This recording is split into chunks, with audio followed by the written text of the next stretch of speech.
Distance. अब equi distance क्या होता है, चलिए समझने की कोशिश करता है।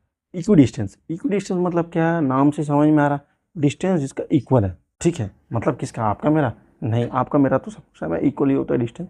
हम जितना दूर हो उतना ही आप मुझसे दूर है। ठीक है, चलिए सर मैं बगल में रहता हूँ, अरे बढ़िया बात है, बगल में रहता हूँ मतलब दूर तो है, बगल में रहता हूँ। ठीक है, ओके ठीक है। तो यहाँ पे देखिए सबसे पहले मैं क्या बोलने कर रहा हूँ, इक्वी डिस्टेंस क्या होता है। इक्वी डिस्टेंस मतलब इक्वल डिस्टेंस। फॉर एग्जांपल यहाँ पे एक पॉइंट ए है, ये पॉइंट ए जो बी से जितना दूरी है, ठीक है, मतलब डिस्टेंस है, पॉइंट सी से भी उतना दूरी है। मतलब अगर मैं बोल दूँ फॉर एग्जांपल यहाँ पे अगर 10 सेंटीमीटर में लाई कर रहा है ए का बी की दूरी, तो ये भी आपका 10 सेंटीमीटर होगा।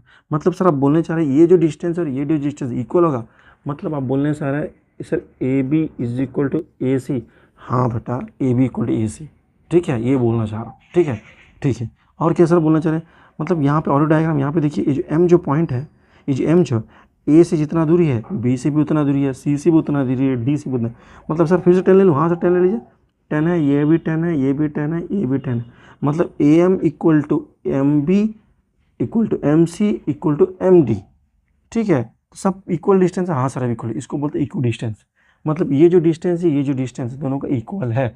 डिस्टेंस तो निकालना हमें आता है। फॉर एग्जांपल यहाँ पे सोचिए कुछ पॉइंट दे दिया, जैसे यहाँ पे दे दिया 2, यहाँ पे 3 दे दिया, यहाँ पे दे दिया 4 दे दिया, 6 दे दिया।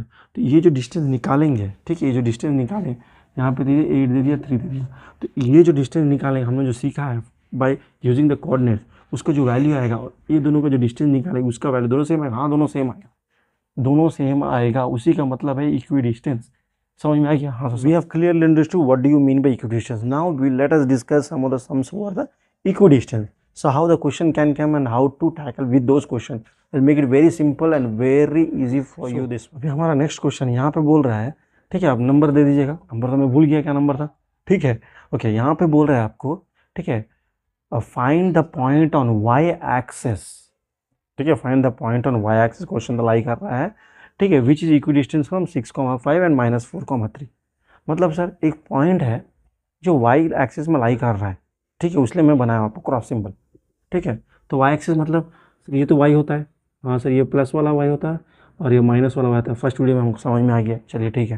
तो यहाँ पे बोल रहा है एक पॉइंट इसी पे लाई कर रहा है। अब सर ऊपर ना नीचे, ये तो नहीं बोल रहा है मुझे। ठीक है, तो ऊपर या नीचे देख लेते हैं। अगर ऊपर लाई कर रहा है फॉर एग्जाम्पल यहाँ पे, तो क्या होगा सर, इसमें है तो आप जैसे बोलते हैं एक्स तो होगा ही नहीं, तो 0 सिर्फ वाई होगा प्लस में। और यहाँ पे लाई कर रहा है, यहाँ पे भी तो एक्स का वैल्यू होगा लाइन के ऊपर है करके, तो एक्स 0 और वाई माइनस होगा। तो इसमें सर कौन सा है, सर मुझे पता नहीं है। यहाँ पे सिर्फ बोल दिया था point is lying on Y axis बोल दिया है, बस इतना ही बोला। तो दोनों में से कहीं पे लाई कर रहा है। ठीक है, उसके बाद 2 पॉइंट्स दे दिया, ये 2 पॉइंट से ये पॉइंट है इक्वी डिस्टेंस है, मतलब कहीं सेंटर पे कहीं पे लाई कर रहा है दोनों के बीच में। ठीक है, ये पॉइंट ना कहीं दोनों के बीच में लाई कर रहा है। तो हम क्या करेंगे, एज्यूम करेंगे, ठीक है, ए और बी को कहीं एक जगह एज्यूम कर लेंगे। ठीक है, ताकि डायग्राम देखने के बाद हमें एक पिक्चर क्लियर हो जाएगा क्या बोलने की कोशिश कर रहा है क्लास में या फिर बुक में। ठीक है, और एज्यूम करता हूँ, ठीक है, पॉइंट अगर ऊपर में है, ऊपर में, तो ये जो डिस्टेंस मैं जो ब्लू से बनाया हूँ, ये डिस्टेंस और डिस्टेंस इक्वल, ये बोलने की कोशिश कर रहा है ये दोनों इक्वल डिस्टेंस है। मतलब जो पॉइंट जो सी वाई पे लाई कर रहा है वो ए से जितना दूरी पे है, ठीक है, बी से भी उतना ही दूरी है, ये बोलने की कोशिश कर रहा है। हाँ सर, अगर सर नीचे लाई कर रहा था वो भी बता दूंगा, नीचे लाई कर रहा था क्या करेंगे, सेम सिंपल। हाँ, अगर नीचे लाई कर रहा तो ये जो डिस्टेंस है और ये जो डिस्टेंस इक्वल होगा, है ना। अगर ऊपर लाई कर रहा तो ब्लू वाला जो लाइन है वो डिस्टेंस इक्वल होगा, अगर नीचे लाई कर रहा तो जो रेड वाला जो लाइन है वो इक्वल होगा। तो हमें पता नहीं क्या है, लेकिन हमें ये पता, सर कैसे करेंगे, कुछ करना नहीं है, ये भी तो पता है आपको, ये यहाँ पे आपको वो भी तो पता नहीं है। नहीं सर मुझे वो भी पता नहीं है। ठीक है, तो एज्यूम कर लेंगे कि ऊपर है और एक जगह एज्यूम कर लेंगे नीचे से। इतना करना पड़ेगा, सब कुछ बताऊँगा आपको, पूरा मेरे को एक्सप्लेन करना पड़ेगा ना, उसके बाद ही बता सकूँगा। डायरेक्टली कर दूँगा तो फिर कोई फायदा नहीं होगा आपके लिए। ठीक है, तो सबसे पहले क्या करेंगे, हमें ये डिस्टेंस निकालेंगे। अगर सर पता ही नहीं है पॉइंट सर कौन सी ऊपर है कि नीचे, कैसे निकालेंगे, सब कुछ बताऊंगा, बड़ा बड़ा क्यों रहे। पहले एज्यूम करेंगे कि ये पॉइंट को ले लेंगे। ठीक है, कुछ बोला नहीं, हम लोग एज्यूम करेंगे पॉजिटिव में, क्यों नेगेटिव में करना अपने लिए टिपिकल है। सर कर सकते हैं, हाँ कर सकते हो, कोई प्रॉब्लम नहीं होगा, लेकिन क्या है हम लोग ऑलवेज हम लोग ट्राई करेगा कि एज्यूम करेगा पॉजिटिव, ताकि ईजिली सोल्यूशन बन जाए। आंसर तो वही निकलने वाला है, ठीक है, आंसर वही निकलेगा, लेकिन क्या होगा आपको ईजी होगा मेथड, और कुछ नहीं। ठीक है, तो हम लोग एज्यूम करेंगे कि हम लोग का पॉइंट एक तो दे दिया बोला, तो ए भी दे दिया, चलिए तो सी लिख देते हैं, ईजी हो जाएगा। तो 3 पॉइंट मिल गया, मतलब इसका मतलब सी कितना हो गया सर, 0, y। तो यहाँ से निकालिए, तो क्या निकालना है हमें सर, x1 x2, सर हमें यहाँ पे 3 पॉइंट है, x1 x2 x3, ऐसा होगा नहीं, x3 नहीं होगा। हम बताओ क्या बोला है, ये जो डिस्टेंस है किसका डिस्टेंस सर, ये डिस्टेंस इक्वल है, ये बोलने की कोशिश कर रहे हैं। हाँ ठीक है, तो लिख देंगे पहले। तो क्या करेंगे, जो डिस्टेंस है ए सी का डिस्टेंस इक्वल टू कितना होगा डिस्टेंस सर, बी सी दोनों का डिस्टेंस सेम होगा। तो मतलब सर कैसे करना पड़ेगा इसको, मैं सब कुछ बताऊंगा। सबसे पहले आपको ए सी निकालिए ना डिस्टेंस, ए सी का डिस्टेंस तो निकाल सकते हैं ना। हाँ सबसे ए सी मतलब ये वाला पॉइंट यूज़ करना पड़ेगा अभी। हाँ सबसे पहले ये दोनों पॉइंट को यूज़ करके आपको डिस्टेंस निकालना है, ठीक है। तो इसका पॉइंट का वैल्यू क्या है सर, इसका है आपका सर x1 हो गया सर यहाँ पे 6 हो गया सर, y1 हो गया यहाँ पे 5 हो गया। ये नहीं करना है सर, ये सी बोला है ना, तो ये क्यों आएगा, ठीक है। तो यहाँ पे सर x2 हो गया यहाँ पे 0 हो गया सर, y2 हो गया यहाँ पे y हो गया। हाँ सर ऐसे करना है, ठीक है। तो ये सी निकालेंगे सर, निकाल देंगे, चलिए देखते हैं। तो हमने देखिए ए सी का वैल्यू निकाल दिया, कुछ नहीं, ए सी है ना, ए फर्स्ट लेटर है तो मिल लिया। सो यहाँ पे क्या होगा, ये दोनों को देखना है अभी, ए सी निकालना है। तो ए सी किससे बना, ए और सी से बना, तो ए और सी का क्वांटिटी देखना है, ए और सी, बी को नहीं देखना है, ठीक है, बिल्कुल भूल जाइए। तो क्या होगा x2 minus x1 y2 minus y1 लिख दिया मैंने। और ये जो है y का वेरिएबल फॉर्म में है, इसलिए मैंने सॉल्व नहीं किया सर, रूट स्क्वायर होता और यहाँ वैल्यूज़ दिया नहीं है, यहाँ पे सिर्फ बोलिया ए C is equal B C है। तो ए सी का वैल्यू इतना में रुक जाएगा और कुछ होगा नहीं आगे में, ठीक है। स्क्वायर कुछ नहीं करना सर, रुकिए यहाँ रुक जाइए, सब कुछ बताऊँगा, हड़बड़ाइए मत। कोई वैल्यू नहीं दिया, याद रखिए, उसमें क्या था वैल्यू दिया था इसलिए इधर आया, इधर वैल्यू नहीं दिया। यहाँ पे बोला A C is equal to B C, equal distance का सब है, ठीक है। ए सी आगे से अभी बी सी भी निकालेंगे सेम, ठीक है, बी सी भी निकालना। बी सी कैसे निकालेगा, अब मैं क्या करूँगा, अब ये दोनों को पॉइंट इसको भूल जाऊँगा। अब ये दो पॉइंट है सर, फिर से निकालना, हाँ फिर से निकालना, फिर से x1 x2 y1 y2 आएगा, क्योंकि हमें डिस्टेंस खोजना है, BC खोजना है ना, BC खोजना है। AC हो गया, AC का काम हो गया, AC अभी भूल जाइए, AC को रख दीजिए वैल्यू को बस। सो अभी हमें BC खोजना है, तो हमने क्या किया, A का वैल्यूस मिटा दिया। क्यों मिटा दिया, ताकि कन्फ्यूज ना हो, क्योंकि यहाँ पे भी x1 y1 यहाँ पे x1, तो हम या फिर ये पूरा वैल्यू मिटा दीजिएगा, ठीक है। BC सिर्फ दिखिएगा आपको, ठीक है। यहाँ पे x1 y1 x2 y2 place कर दिया मैंने आंसर मुझे मिल गया कि है। सो BC का वैल्यू इतना है, AC का वैल्यू मिला था, BC का वैल्यू भी। अभी दोनों को क्या करेंगे, क्या बोला हमें, AC इक्वल टू BC, क्यों, इक्वल डिस्टेंस है, तभी वो चीज़ को लेके हम लोग सॉल्व करेंगे, ठीक है। समझ में आ रहा है क्या हो रहा है, यहाँ हम AC मैंने अलग से निकाला, AC किससे बना, A और C से बना, तो A और C यूज़ करेंगे, डिस्टेंस निकालेंगे। BC किससे बनेगा, B और C से बनेगा, तो B और C का वैल्यूज यूज़ करके हम डिस्टेंस निकालेंगे। तो मैंने निकाल दिया, ठीक है। समझ में आ रहा है, इसे लिखना जरूरी, x1 x2 y1 y2 लिखना बहुत ज़रूरी है। जो बच्चे नहीं लिख के डायरेक्ट कर रहे हैं, सोच रहे हैं मेरे को सब कुछ आता है, आगे देखिए प्रॉब्लम हो जाएगा, आगे ज़रूर प्रॉब्लम। मैं अभी तक x1 x2 y2 y2 लिखता है, ठीक है, अभी तक लिखता हूँ, ABCD, अभी भी प्रैक्टिस करता हूँ घर में ना, क्या बात कर रहे हैं, ABCD लिखता हूँ जड़ तक, क्योंकि भूल जाऊँगा तो, है ना। समझ में आ रहा है, ठीक है। अभी भी प्रैक्टिस करना है, प्लस माइनस अभी प्रैक्टिस करना है, ठीक है, सब बेसिक्स है, अगर बेस नहीं है तो कुछ नहीं है, ठीक है। चलिए आगे। सो AC को BC मैंने वैल्यू सब्स्टिट्यूट कर दिया। सर ये मिठाई नहीं, मिटा दीजिए, ठीक है, मिटा दीजिए, ठीक। अब क्या होगा, अब यहाँ पे देखिए लेफ्ट साइड में भी रूट है, राइट साइड में भी रूट है, ठीक है, तो दोनों रूट्स कैंसिल हो जाएगा। सर ऐसा होगा, उधर जब स्क्वायर होता ना, कब होता, वहाँ पे पहले केस में याद रखिए सिर्फ नंबर था, वहाँ पे रूट नहीं था, स्क्वायर नहीं था, कुछ नहीं था, तो रूट उधर गया, स्क्वायर हुआ पहला केस में, ठीक है। यहाँ पे दोनों साइड रूट है, ठीक है, दोनों साइड तो रूट कैंसिल हो जाएगा, तो बचेगा क्या सर, बचेगा 36 प्लस y माइनस 5 बचेगा होल स्क्वायर, और यहाँ पे 16 plus y minus 3 whole square. तो कैसे भी होता, हाँ पहले केस में क्या था, एक सिंपल नंबर था 10 था, तो उधर गया स्क्वायर हो गया, यहाँ पे क्या है, तो रूट है, वहाँ पे भी रूट है, इधर उधर रूट है, तो कैंसिल हो जाएगा, याद रखिए बात सब, ठीक है। अब क्या करना, नंबर से लिखिएगा, ठीक है। सो यहाँ पे 36 minus 16 is equal to y minus 3 whole square minus y minus 5 whole square, ये तो सब तो पता है आपको। So 20 is equal to y minus 3 whole square minus y minus 5 whole square. अब यहाँ पे और कोई ऑप्शन नहीं, यहाँ पे स्क्वायर होगा, रूट होगा, कुछ नहीं होगा, क्यों बोलने से यहाँ पे होने वाला नहीं, जैसे यहाँ स्क्वायर था, रूट हो जाता है, ये एक अकेला नहीं है, इसके साथ और एक जन है, ठीक है, तो एक साथ नहीं होगा, ठीक है। तो हम क्या करेंगे, a माइनस बी लगाएंगे, यहाँ पे a माइनस बी ना, तो आपको पता है फॉर्मूला क्या होता है, a square minus 2ab, 2ab मतलब 6y प्लस बी स्क्वायर, ये सब कुछ पता है, 9 में आ गए। माइनस है सर आगे में माइनस है, तो क्या होगा, ब्रैकेट में जाएगा।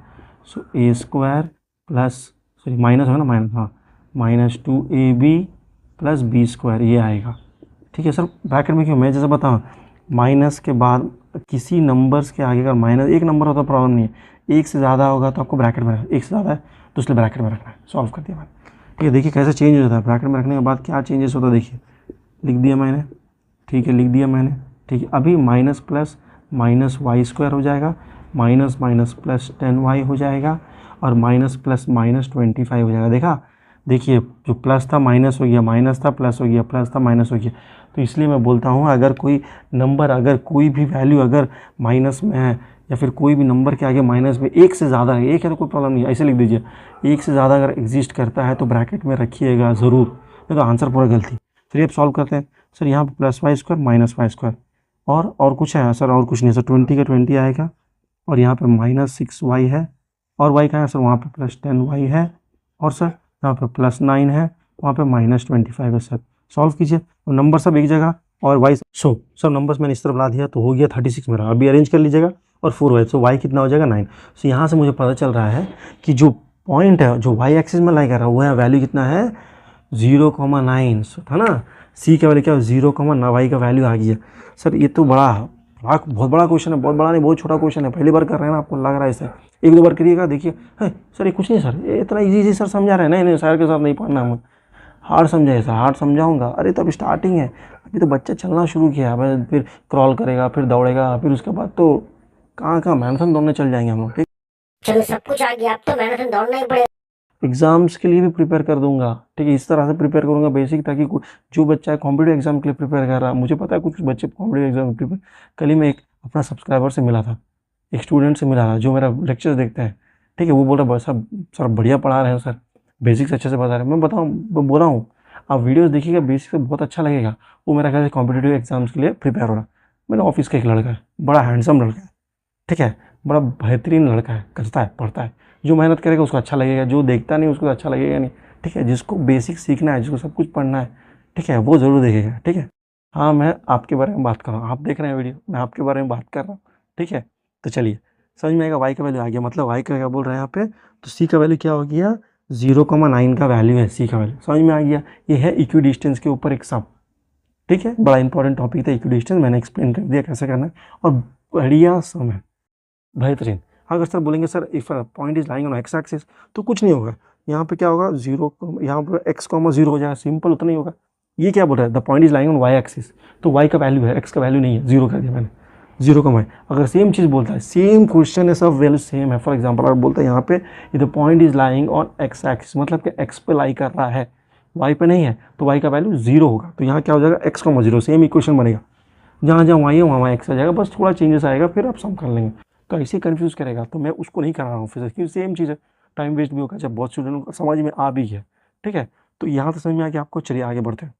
एक छोटा सा पॉइंट एक्सप्लेन करना है मुझे, ठीक है। कभी कभी ऐसा भी देता, मैं बुक में देखा हूँ बहुत बार, बोला है, ठीक है, क्वेश्चन भूल जाइए, बोला है स्टार्टिंग से क्वेश्चन एक्स कोऑर्डिनेट, यहाँ पे ऑन एक्स एक्सिस बोला नहीं है, ऑन वाई एक्सिस बोला नहीं है। मतलब क्या है कि एक्स एक्सिस में भी नहीं, वाई, दोनों एक्सिस के बीच में कहीं लाई कर रहा है, मतलब उसमें एक्स भी रहेगा वाई भी रहेगा, ठीक है। तो यहाँ पे बोल रहा है x coordinate of a point, मतलब क्या बोल रहा है एक्स कोऑर्डिनेट, मतलब एक्स का वैल्यू के बारे में बात कर रहा है, ठीक है। ऑफ ए पॉइंट इज मतलब equal to twice its y coordinate, मतलब ट्वाइस इट्स वाई कोऑर्डिनेट, ये बोल रहा है। तो एक्स कोऑर्डिनेट का वैल्यू क्या है twice the y coordinate. So y coordinate x coordinate में पता है हमें, क्या पता है एक्स कोऑर्डिनेट अगर एक्स है, वाई कोऑर्डिनेट वाई है, तो यहाँ पे बोला एक्स का वैल्यू 2y है ना। यहाँ पे अगर बोला, यहाँ पे ये जो पॉइंट जो इक्वी डिस्टेंस वाला क्वेश्चन है, ठीक है, यहाँ पे बोल रहा है ये पॉइंट जो ना एक्स एक्सिस में लाई नहीं बोल रहा है, वाई एक्स में भी नहीं है बोल रहा, एक्स एक्सिस में है तो एक्स वाई 0 हो जाएगा, अगर वाई एक्सिस में तो एक्स 0 हो जाएगा, दोनों में से कोई तो 0 होगा और आंसर निकल जाएगा, ठीक है। अब इन केस अगर बोलता है, ठीक है, सिर्फ यहाँ बोल रहा है x the point is lying where x coordinate of a point is twice the y coordinate, यहाँ पे कहीं लाई नहीं कर रहा, मतलब ये कहीं कोऑर्डिनेट्स में लाई कर रहा, मतलब दोनों एक्स रहेगा वाई दोनों रहेगा उसका वैल्यू, उस केस में कैसा लिखना है। तो यहाँ पे अगर बोला है एक्स कोऑर्डिनेट के बारे में क्या, twice the y coordinate, x y से ही रहता है, ठीक है। एक्स का वैल्यू क्या बोल दिया 2y बोल दिया, तो मेरा जो पॉइंट सी है, फॉर एग्जाम्पल यही क्वेश्चन में अगर सी है, ए भी दे देगा, ए भी आपको वैल्यूज दे देगा। सी के बारे में बात कर रहा है, ये बात कर रहा है सी के बारे में, सी मेन आपको आइडेंटिफाई करना है। जब एक्स में लाई कर रहा तो वाई 0 होगा, ठीक है, एक्स 0 हो जाएगा, और वाई पे लाई कर रहा है तो 0,x वाई हो जाएगा, ठीक है। अगर उसको नहीं बोल के ऐसा कुछ बोल रहा तो यहाँ पे क्या हो जाएगा वाई एक्स का वैल्यू बोल रहा है 2y, एक्स का वैल्यू 2y है, तो मेरा क्या कोऑर्डिनेट बन गया। सो यहाँ पे एक्स का वैल्यू क्या बोल दिया 2y बोल दिया, और वाई का कुछ नहीं बोलते, वाई का वाई ही रखेंगे हम, तो ये मेरा सी पॉइंट हो जाएगा, यहाँ पे कोई 0 नहीं है, तो मेरा सी पॉइंट क्या हो गया 2y और y हो जाएगा। यहाँ पे ध्यान से फिर समझिए, यहाँ एक्स कोऑर्डिनेट के बात करें, एक्स कोऑर्डिनेट जो है वो 2 टाइम्स y है, तो एक्स कोऑर्डिनेट 2 टाइम्स y है, तो मुझे पता है x और y होता ही है, ठीक है। यहाँ पे कुछ 0 नहीं है, तो x का वैल्यू यहाँ पे बोल दिया 2y और y का वैल्यू कुछ नहीं बोलते, y का वैल्यू y ही होगा। तो ये C point A B values दिया होगा, नॉर्मल वैल्यूज दिया होगा, सी को ऐसे दे दिया उसने, ठीक, कंफ्यूज नहीं होगा, सेम करेंगे, सेम प्रोसेस चलेगा, 0 का बदली 2y होगा या फिर y होगा, बस आंसर मिल जाएगा आपको, ठीक है। इस तरह कभी कभी देता है क्वेश्चन कंफ्यूज करने के लिए, तो सर बोलेंगे सिर्फ 0 होता है, 0 छोड़ के भी वैल्यू होता है, अगर वैल्यू कोऑर्डिनेट में लाई कर रहा है, फिर इक्वी डिस्टेंस है, तब क्या होगा, तब इस तरह सब क्वेश्चन करेंगे। याद रखिए दोनों लेटर्स, याद रखिएगा ये बात, अगर दोनों दिया है इक्वी डिस्टेंस में एक्स और वाई नहीं होगा, कभी आंसर नहीं आएगा। होगा तो दोनों वाई होगा या फिर दोनों एक्स होगा। तो ये देखिए दोनों, ये दो एक्स वाई था अलग अलग, लेकिन उसमें क्या बोल दिया, अरे बाबू एक्स का वैल्यू एक काम करो वाई का फॉर्म में चेंज कर दो, क्योंकि सर बोल दिए आप लोगों को कि ऐसा नहीं होता है। तो हम लोग भी कैसे कर सकते हैं, हम लोग ऑथर लोग, आप लोग जैसे बोलेंगे वैसे आप लोग करेंगे, आप लोग जैसे बोलेंगे हम लोग वैसे करूँगा। आप ही तो हम लोग का बैकबोन है, ठीक है। तो यहाँ बोल दिया एक्स का वैल्यू अब काम कीजिए 2 टाइम्स वाई कर दीजिए, तो मैंने एक्स का वैल्यू 2 टाइम्स वाई कर दिया और वाई को वाई रख दिया। तो इसको करना है सम, ऐसे ही करना है सम को, ठीक है। जब मुझे अलग अलग वैल्यूज़ दिया है, ठीक है, तो उस केस में अगर कोई कोऑर्डिनेट में लाई कर रहा है तो ऐसे करना है। याद रखिए दोनों लेटर सेम होना है, दोनों लेटर सेम नहीं हुआ तो इक्वेशन आ जाएगा, आंसर बनेगा नहीं। एक्स है तो एक्स, वाई है तो वाई, कब होगा, इक्वी डिस्टेंस का क्वेश्चन में ही बनना है इस तरह। सब कुछ समझ में आ गया हमें, अभी तक डिस्टेंस फॉर्मूला भी यूज़ कर दे, कैसे यूज़ करना है, क्या करना है। तो चलिए अभी कुछ आगे बढ़ते हैं डिस्टेंस फॉर्मूला को लेके। यहाँ पे क्या है, इस टॉपिक में हम लोग सीखेंगे किस तरह, ठीक है। ये क्या है, ए स्क्वायर दिख रहा है, रेक्टेंगल दिख रहा है, अलग अलग टाइप का शेप्स है, ठीक है। अब ये सबको क्या है, आपका कोऑर्डिनेट्स दिया जाएगा, आपको कोऑर्डिनेट्स दिया जाएगा, ठीक है। कोऑर्डिनेट्स से क्या करना है, आपको बताना है कि ये स्क्वायर है। सर कैसा बताएगा, एक रेक्टेंगल है, ये ट्राइंगल है, इक्विलेटरल ट्राइंगल है, ये पैरेललोग्राम है। सो ये सब आपको बताना पड़ेगा by using the coordinates. So you have to use the coordinates and you have to say whether this is a square, rectangle, whatever is that. ठीक है, तो आपको यूज़ करना पड़ेगा। तो कैसे करना है, क्यों करना है और कब करना है, कहाँ करना है, कैसे करना है, ये तो टाइमिंग बन, ठीक है। कैसे करना है मैं तो आपको बताऊंगा, ठीक है। कैसे इसको एफिशिएंटली यूज़ करना है मैं बताऊंगा। आपको डिस्टेंस फॉर्मूला आता है, हाँ सर आता है, अगर नहीं आता तो पीछे का सब कुछ वीडियो देख के आइएगा, क्योंकि यहाँ पे सब एप्लीकेशन बेस्ड चल रहा है, लाइन बाय लाइन चल रहा है ना, कहीं बीच में कभी नहीं स्टार्ट कीजिएगा। अगर बीच में स्टार्ट करते तो प्रॉब्लम होगा, जैसे बीच में लाइन में अगर कहीं खड़ा हो जाए तो प्रॉब्लम ही क्रिएट करते हैं। तो बीच से कभी नहीं, एक लाइन में, एक रिदम में, एक पैरेलली सीक्वेंसली में जाएगा, ठीक है। तो ये आपका नेक्स्ट पार्ट है जिसमें हम सीखेंगे किस तरह आप कोऑर्डिनेट्स को यूज़ करेंगे as well as distance formula को यूज़ करके बताएंगे कि ये स्क्वायर, रेक्टेंगल है, ट्राइंगल है, व्हाटएवर, ठीक है।